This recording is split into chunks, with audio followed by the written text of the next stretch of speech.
Welcome, friends. As I told you, I would be bringing Sanjay ji, and we will discuss a very important topic because a lot of you are young audience, as I have seen from the stats, and whether the American universities are friendly to Hindus, are phobic towards Hindu concerns, and American universities obviously cannot be taken as a whole. Whether any specific university is more favorable, less favorable, what is the faculty in every area might be different.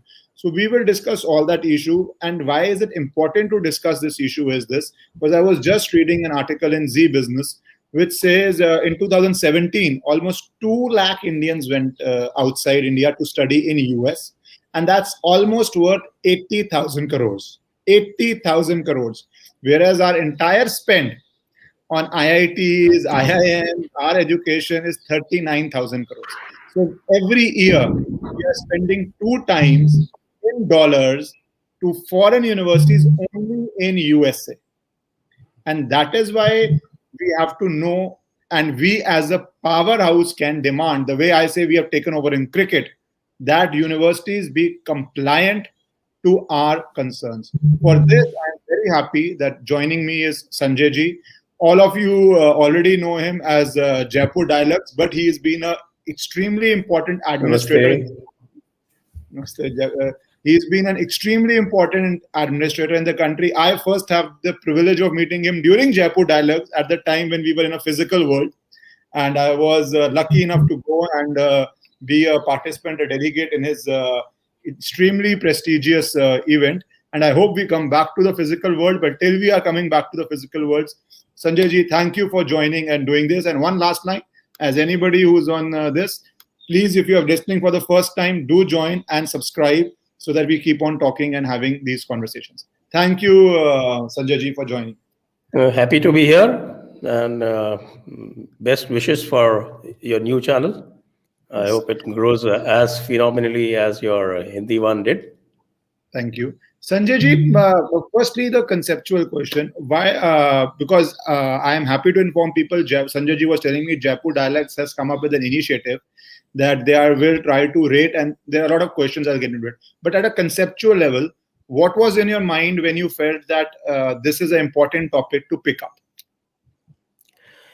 Well, this, we call it Hindu phobia, but I don't think it is phobia, because the phobia is defined as irrational fear. I don't think anybody fears Hindus. They just hate us. And so I haven't even used the term Hindu phobia here. I have used the term Hindu misia. That is Hindu hatred, or Hindu hate, as you might call it.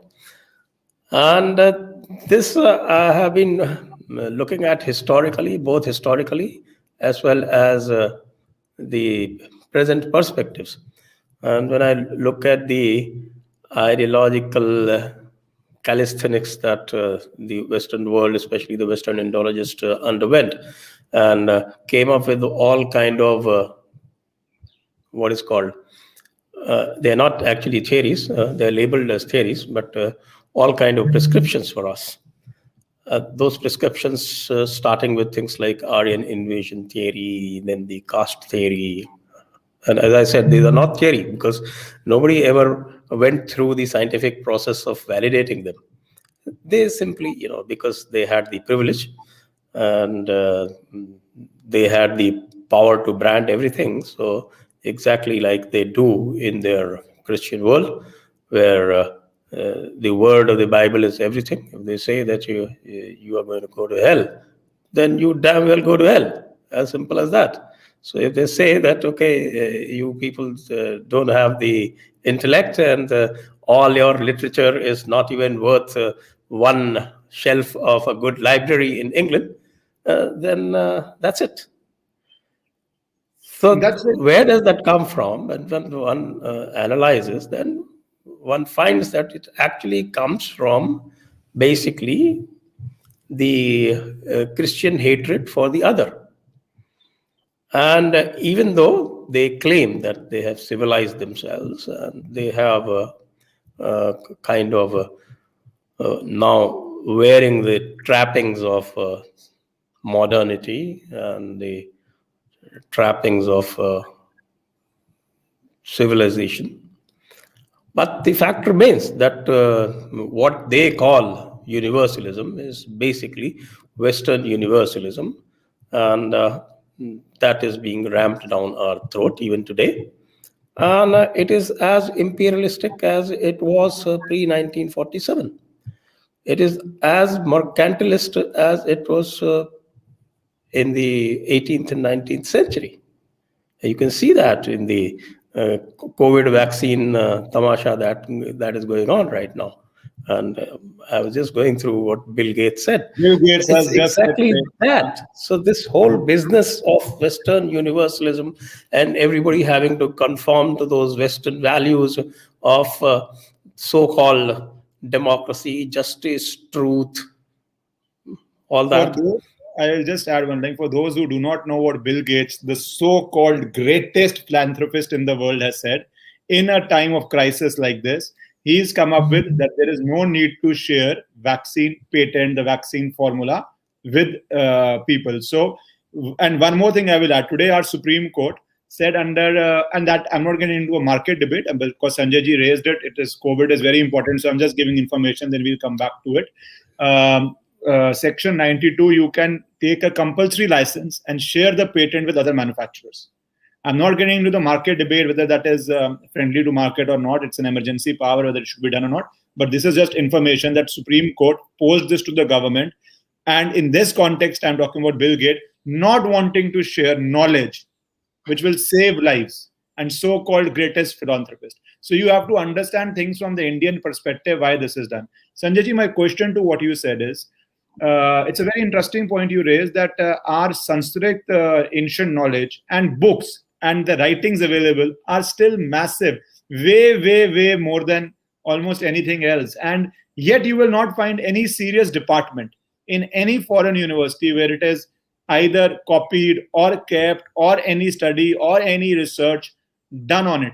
You think this is because, in using your language, Hindu hate, where they do not want to acknowledge the contributions or to develop study of it as ancient civilization, and may I say the only surviving ancient civilization, and you think it's a systematic contempt for everything Indian, or you think it is because American universities or UK were ruling over India and they did not feel that we should elevate the status of the entire Indic civilization at that time?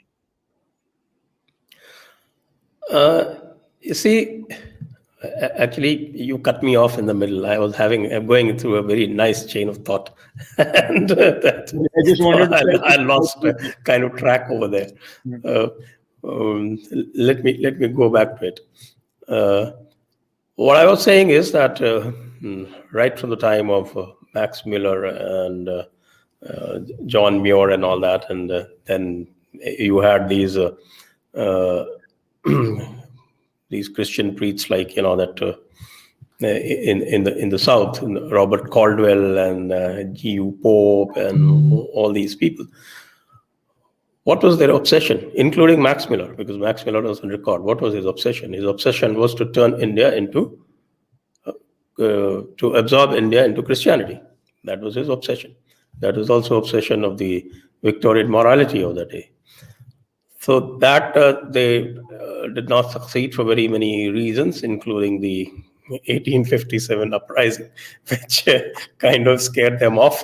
And they said, okay, we are going to be an empire and we'll not get into these issues. And then they started doing it in a devious manner. So they started finding fault lines.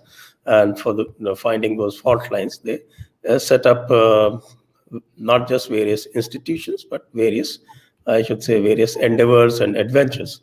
And one of them, of course, was the Aryan invasion theory. The other was the caste theory that you saw through the censuses. They brought it and they rammed it down our throat. Then, of course, the English education that was already there, that had been started a little earlier. And if you read Macaulay's notes, then his intention is very clear as to why he wants to do that. So this whole academic Hindu messiah is very well ingrained. And you mentioned about universities, that there are universities which have important Sanskrit departments like Harvard, but their Sanskrit departments have a completely different purpose.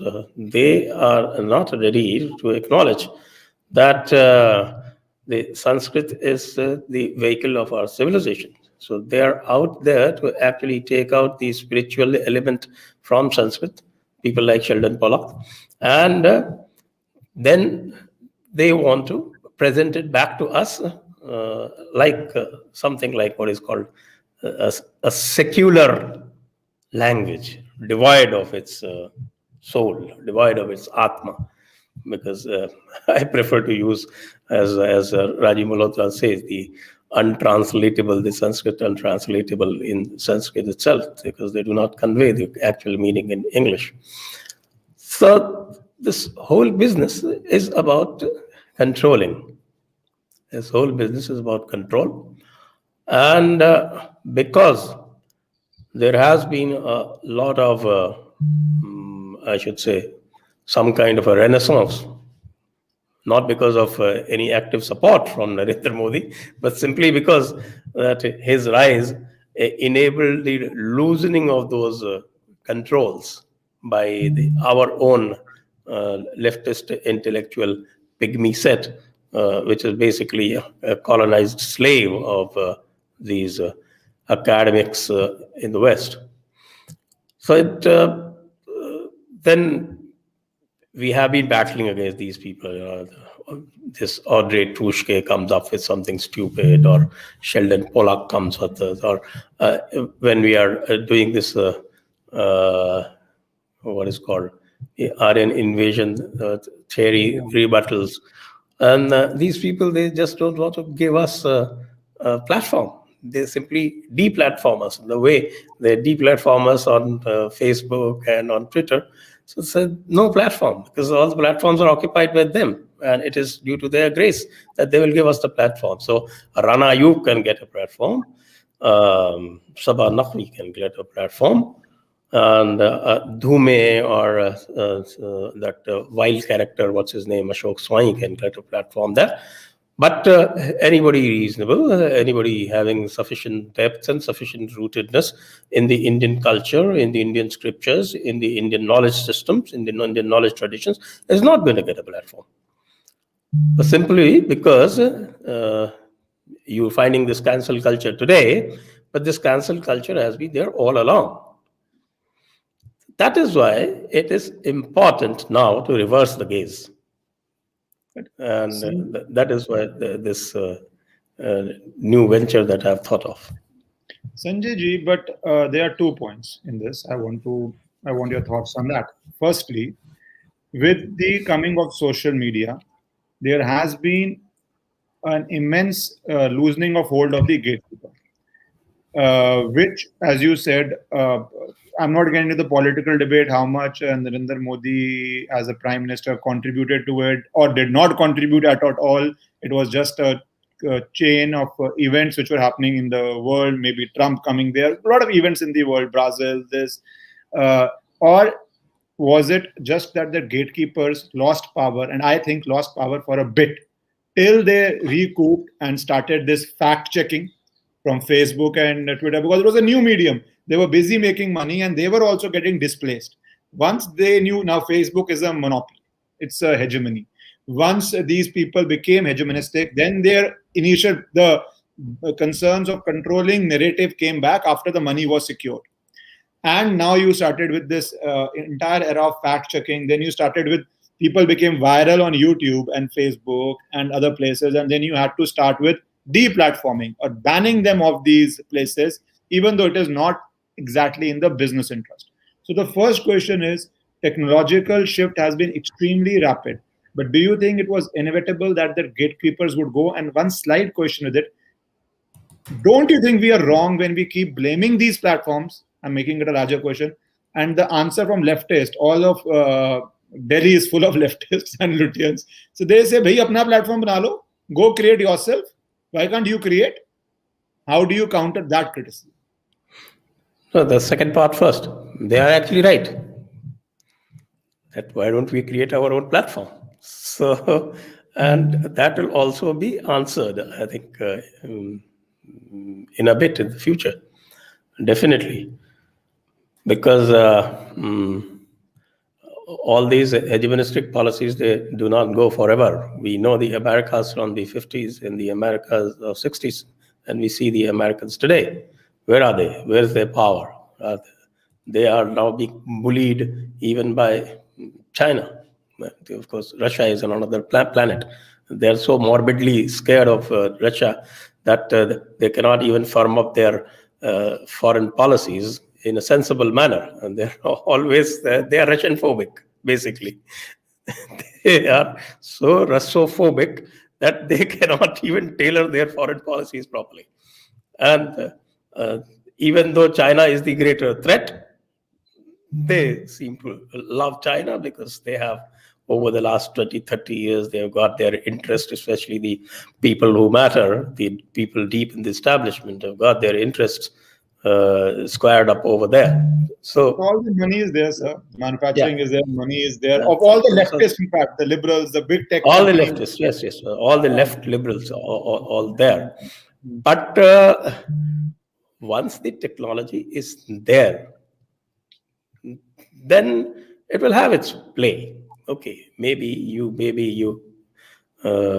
learned it later that you needed to control the narrative even now, so you started all these things.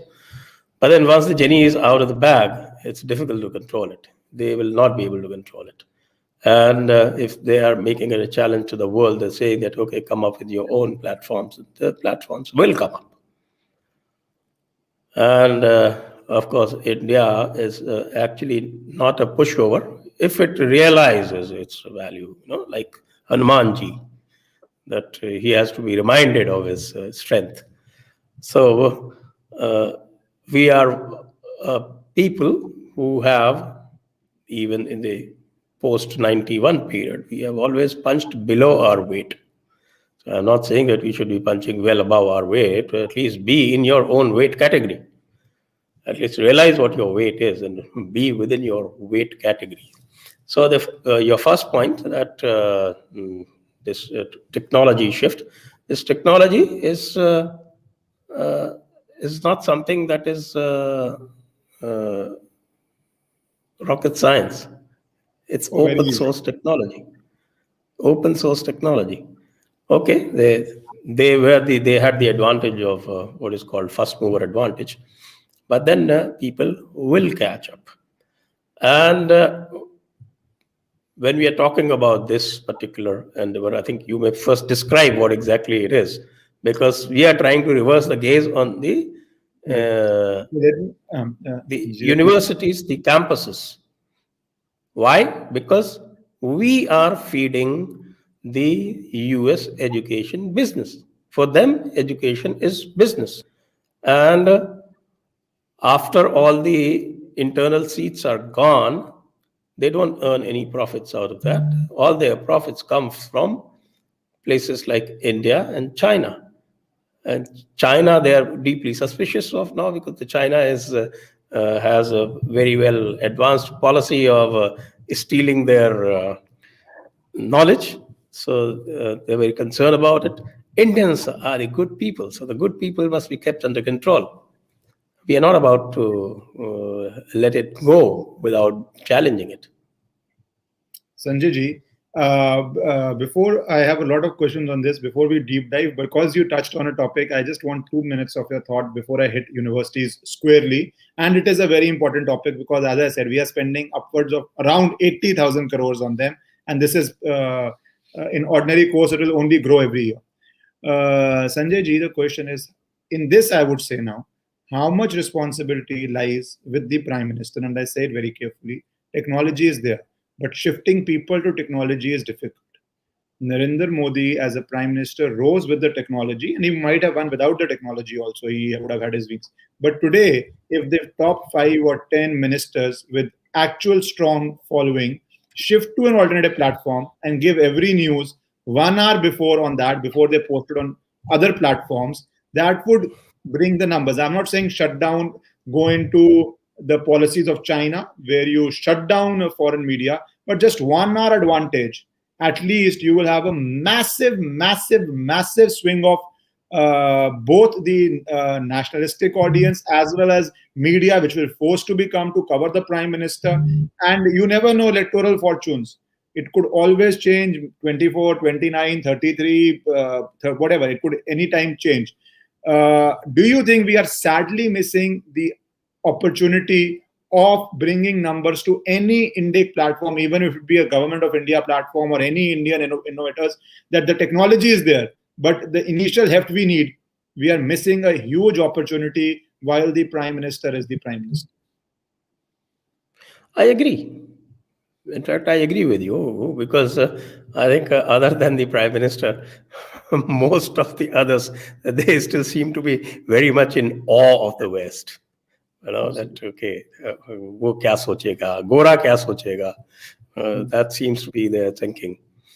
And that mental colonization doesn't seem to go away. That is why, let me just put it into context. When the Americans control the world, everything is not being controlled by the US government. If they are rating you, they are rating you through Moody's and Fitch. It's not the US government that is rating you. And of course, when they create an illegitimate body like the United States Commission for International Religious Freedom, even that they try and couch it very nicely in terms of some kind of an NGO, whereas we know that it is entirely funded by the State Department. But that's only some people know. People like you and me might know, but public at large may not know that. So they have this very sophisticated way of doing it. I think that's where I think we've been missing a trick, because our own individual effort, if maybe it started a rating agency for rating the US scripts 20 years back, then by this time it could have acquired some heft.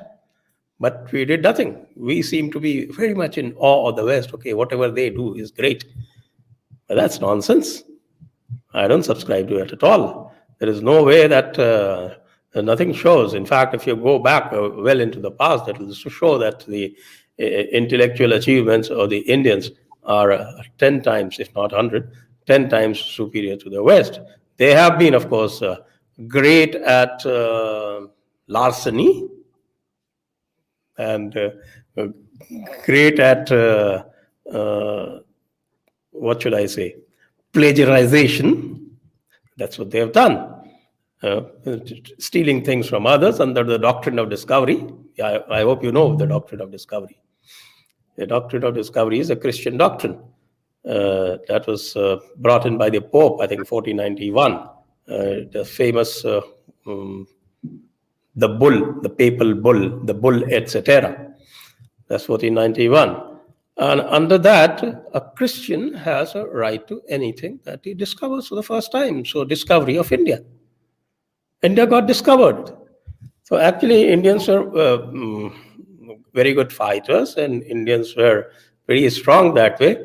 So, they could not be tackled the way they managed to tackle the Mayas and the Aztecs and the American Indians. But still, whatever knowledge that they got here, it became theirs. And under the doctrine of discovery, they discovered it as if it never existed for us. So once they discovered it, they patented it. You know, in our country, in our traditions, there was, it was Vyaye krite vardhate eva nityam vidya dhanam sarva dhanam pradhanam. That is, if you acquire knowledge, then you have to spend it in the sense that you distribute it around. And the more you distribute it, the more it grows. There was no concept of patenting your knowledge here. So the knowledge was freely shared. But they developed this concept of stealing knowledge, as I said, petty larceny and plagiarism, and then patenting it, and then giving it back to us. Okay, look, we got it. like calculus and Newton. I think if Mm. you don't believe me, then please read Dr. C.K. Raju. He would be able to tell you that better.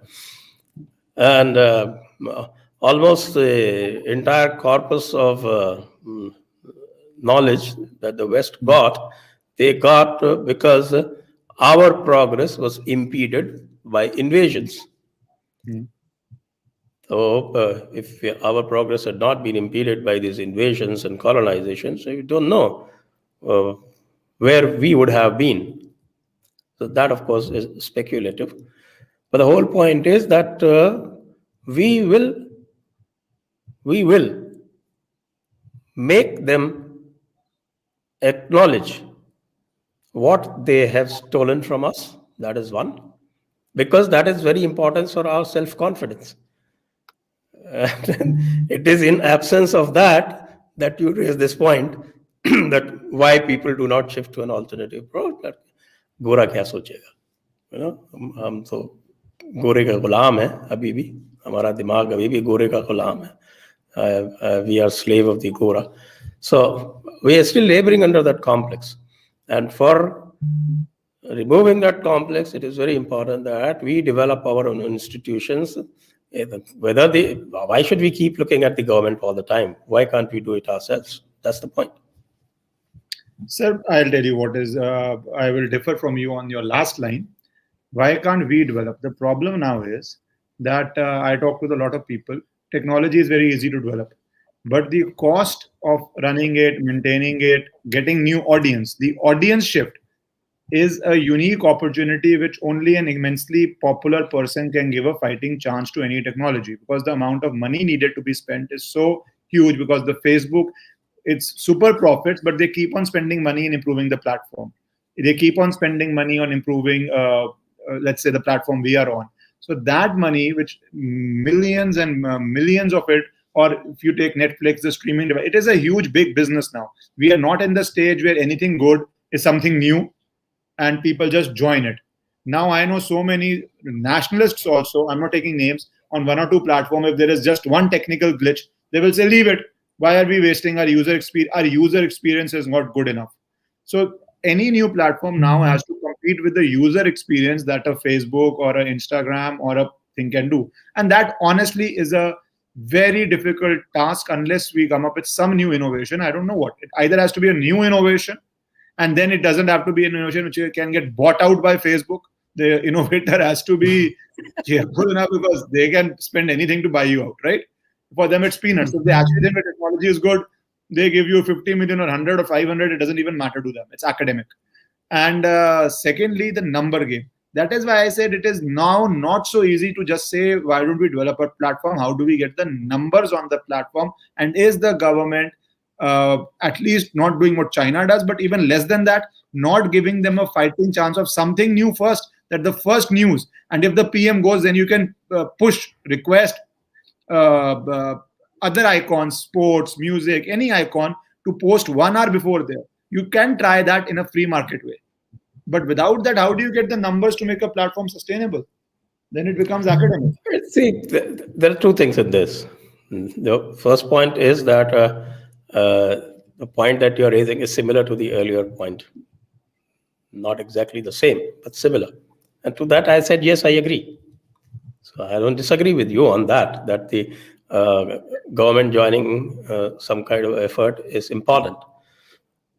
The point is, many times government realizes the virtue of something only after you've initiated it.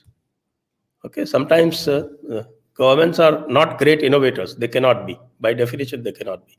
They are upholders of a status quo. That is the classic definition of government. So, if, say, 10 people go into it, then maybe a few of them will make good. And if the idea clicks, then maybe the government can find, okay, that this is a good idea, that this way I think our foreign policy objectives are getting met. So that definitely helps. So it doesn't mean that you keep waiting for the government. If there is an opportunity to strike at an idea, by all means, we must innovate. Yeah. Sanjay ji, now to the what is exactly, as I said, it's a 80,000 crore business. As you said, Indian government has not rated American universities, and you are trying to do that. So, what are the basic parameters that you want to rate how friendly or how biased an American university is? So, what would be the parameters in your mind on which they have to be rated? Yeah, I've actually designed 10 parameters, and out of those 10 parameters, each of them have got five sub-parameters. And it is being discussed with our US counterparts, because I have also launched what is called Jaipur Dialogues USA recently, only about on Ram Navami Day. So very soon, the questionnaires will go out to at least 100 US campuses. For a start, we rated three universities, of course, on an index of 100. I'll give the scores later. Let me first discuss the points that we developed.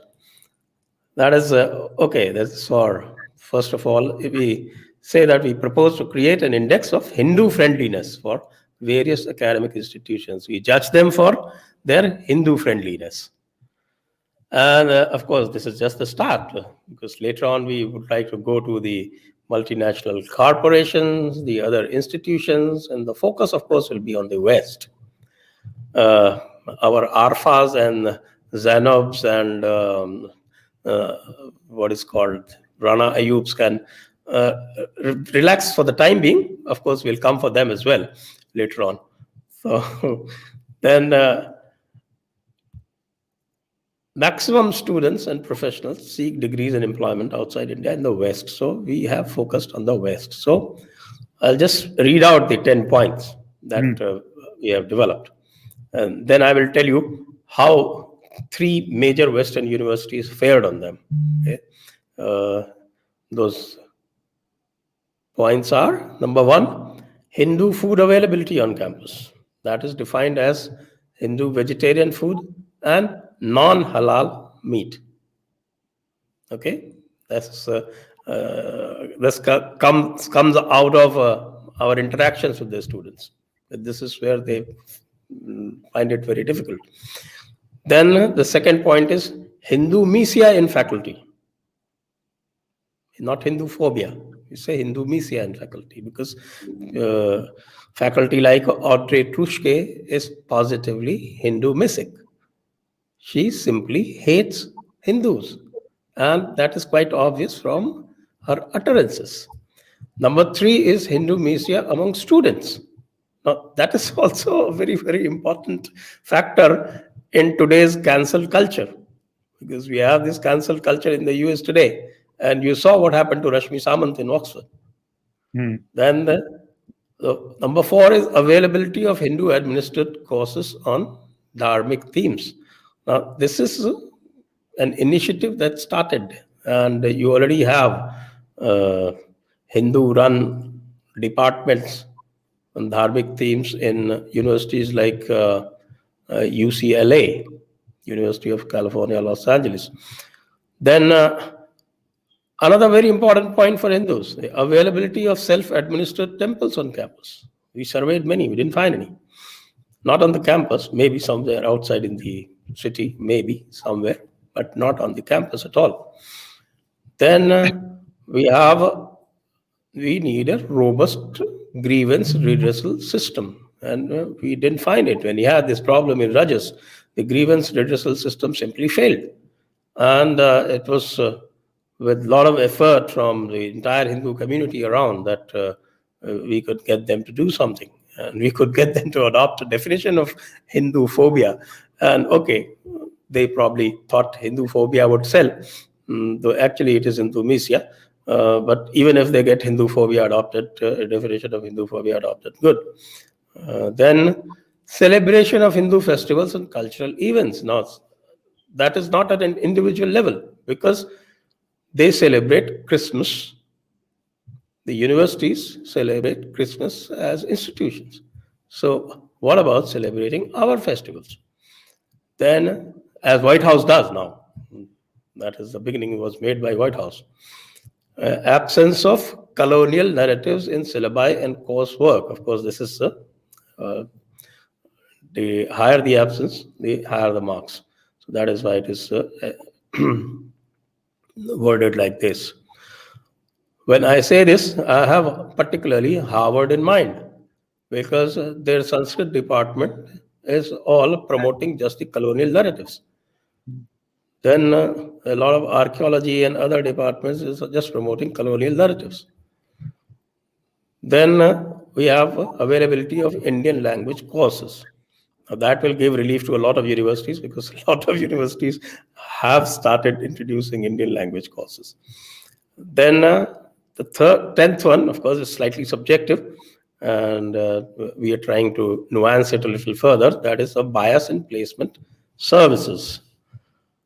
And these are the 10 parameters. And of course, each of them are further subdivided into 5 sub-parameters, 2 points each. Each of them get 10 points. And you want me to tell the marks that the Rutgers University, Harvard, and the Oxford got on this Please index? do. What is student life without marks? That is an integral part of it. Okay, we put the pass marks at 60. Okay. University campus passes the test only if it gets 60 marks. So, of the 3 universities that we rated, the highest marks were got by Harvard. And that was a high of 27. And Oxford got 18. No surprises there. They have to blame themselves because of this Rashmi Samant Rao. Yeah, Maybe if this Rao hadn't happened, then they could have got higher marks. And they, of course, also got degraded because of things like, the colonial themes, like, that Sir William Jones sitting and telling everybody on the Oxford campus, look, we gave the Hindus their laws, bloody hell. They gave the Hindus their laws. You know that? We didn't have any concept of law. But sir, as I say again, you have to. Anyways, you finish. Please finish. No, I'm not rating you yet. No problems. You can rate me anytime you want to. And then, as you said, reverse gaze would be taken also. So that is the beauty, no? Reverse gaze also comes. No, that will be reverse square, because. But anyways, reverse to the point of 2. But point is, see, we are again. Let me give you the topper. Topper, okay. The topper is, of course, Rutgers. 7 marks they got. But they're trying to make amend, let me say. Okay, they're trying to make amends. But no amend would be good enough till they sack that lady, Audrey Truchke. That's what our demand is. Because she is so openly Hindu mystic. And people, that's one guy, I think his name was Abbas or something. He just uttered the N word in Oxford. And he was cancelled. His employment ended. Just utter the N word. Just imagine. The people who came up with this, who in their childhood or 20 years ago had this black face, and so many of them faced such odium, except probably Justin Trudeau, who's an icon. People faced so much of odium, so many got cancelled because of that. That has been the new norm there. That even if you did something 20 years ago or 25 years ago, which at the time might not even be something very extreme or something you might realize, you may face the consequences 30 years down the line. Here we have people propagating actual anti-Bharat, anti-Hindu, and in the most racist terms, and there is no cancel culture for them. So that is why it's very important what you are doing, because people who are, or young kids who are going at 18, 17 and a half, 18, 19 to study, their parents need to know the university you are going, how would it treat your entire culture? And would it denigrate it, or would it make it impossible for these people to look at India with the respect it should be looked into? Because what you are being taught in university is complete bumkum when it comes to your heritage. Well, yeah, small example, the Jews. What they underwent was horrendous, no doubt. And not just Hitler. Hitler, of course, was the apotheosis of what can be called the Jews' hatred. But the point is that the others, the Christians and the Muslims, who have the doctrines of Jewish hatred written into their scriptures, they have escaped. They were both collaborating with Hitler in the Holocaust. But when it comes to Holocaust denial is something that the Jews have very actively worked on. They're a very small community. I mean, compared to Hindus, what is their population in the world? But But they developed, they prepared their advocacy groups, and they worked at it. And they worked at it assiduously. And they worked at it in the place where it mattered, that is the United States of America. Now, what about the Hindu Holocaust? Sanjay ji, I mean, here I have to. Here, no, here just I have one minute. to. Let me complete it. Let me finish it. The Hindu Holocaust, someone as venerable as the New York Times for the liberals, even New York Times lists Aurangzeb as having killed 4.5 million Hindus. And someone as respected as Will Durant puts it at 80 million by the Islamists alone. That Hindu Holocaust doesn't register even as a blip. Why? We are to blame. So it's high time we course corrected. Sanjay ji, now I have to ask you this, because I think while we are looking a gaze at American University on the last point, we have to have a gaze at Bharat itself also. We are wanting, there are Holocaust denial laws placed all over Europe with prison sentences for you. You deny it, you go to jail. And they are way stronger, so called way stronger on free speech than India is. They rate us completely on press freedom and free speech and very lowly. In Bharat itself, forget what Aurangzeb did. I wrote to the Home Ministry saying that make Kashmir genocide denial laws as a punishable offense. If we in Bharat, in a recent event, do not make Kashmir genocide denial a punishment, and what happened? The Home Ministry sent it to the concerned law ministry. I got a chitti from a joint secretary that this has been forwarded to law ministry as it is concerned with drafting of laws for appropriate action, and that action then you can well imagine what will happen. So while it is easy, I'm asking a hard question to you and myself also. No, it's not a hard question. It's a very simple question. I'll give you a simple answer. Why even with this dispensation, we don't have a basic law like Kashmir genocide denial? We have seen people defending that, saying it never occurred, and there is enough documentary. It's 1990s. There is enough documentary evidence to prove what happened there, and we don't have genocide denial laws in India. Yeah, you're absolutely right. But I'll tell you why. Because old habits die hard. And the old habit is that unless the West passes a Kashmir genocide law, how can we? Poor slaves, poor mental slaves. So mental slavery is another aspect which we are working at a different level.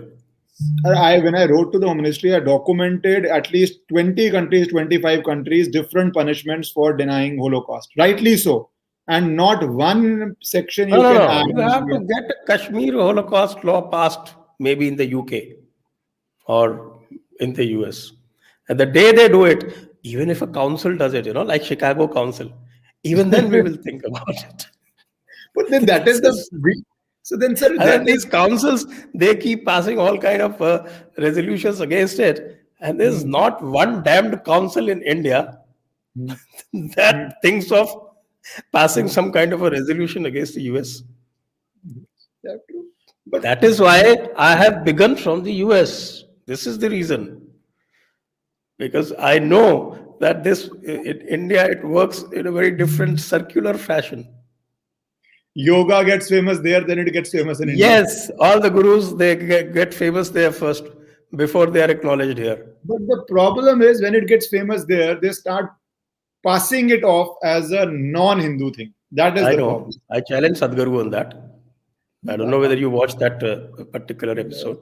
but that is the at a fundamental level we have other nations go there saying this is our specialty, see it's so great, adopt it. What we do is our specialty becomes famous, then we say it's not our specialty, please adopt it. Pura dimag hi thinks ulta. We start distancing ourselves from it. This goes back to 1835, and because it has been around nearly 200 years, I think, what, 15 years short of 200 years, and it is only now that we have started saying that India did not begin in 1947. Though, of course, the Honorable Supreme Court still thinks that India started in 1947. So that also we will have to challenge. I think in Republic 2.0, I said something, you might remember it.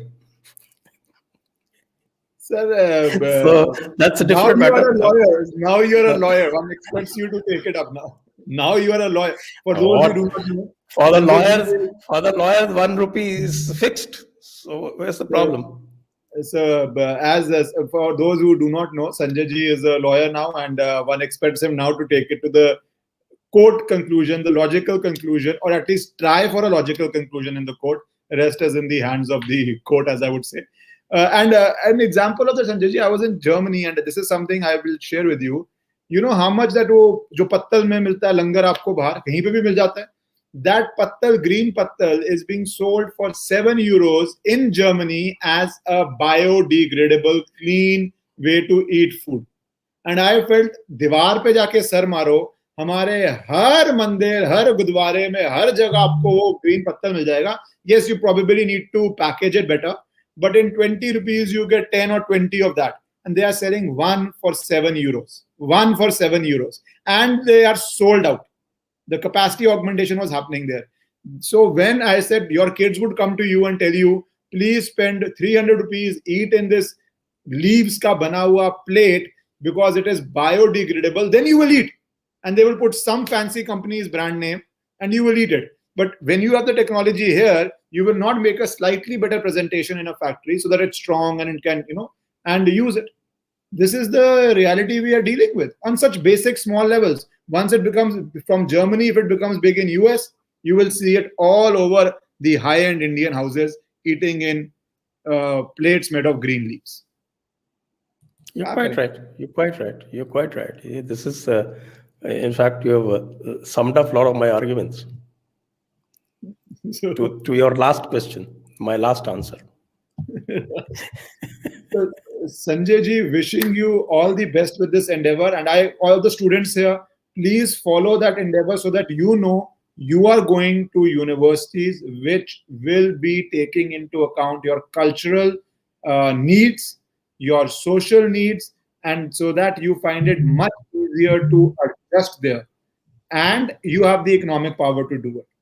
If we as India, Sanjay ji, as I think, if it's a 80,000 crore business, we may as well, you said a very beautiful line, we may as well punch as per our weight. Above to chhod do. We should at least punch as per our weight. And this is substantial weight. Quite right. Thank you, Sanjay ji, for any last thoughts if you want to share on the Yeah, issue. I just would say that the message to the students that you too need to be very, very aware of what you're getting into, and go there holding your head high. You are providing them jobs. You are their employer. Don't go there shamefaced and thinking that okay, they are great and they've let you in. No, Their education business depends on you because they subsidize their own students and they get nothing out of them. Hmm. Hmm. So they cannot survive without you. You are actually their employer. You are providing them their bread and butter. So you don't have to be apologetic about it at all. You need to demand your rights. Unless you demand your rights, unless you create your own advocacy groups, you're not going to get anything because West is still imperialistic, mercantilist, and exploitative behind all those, nice concepts of truth, justice, democracy, freedom. You must understand that. Thank you, Sanjay ji, for taking out time and starting this immensely important initiative. I hope it becomes, and I'm sure it will, with your leadership, become something which the students can use and make a choice of which university to go. Thank you so much for joining. Thank you. Namaste to everyone.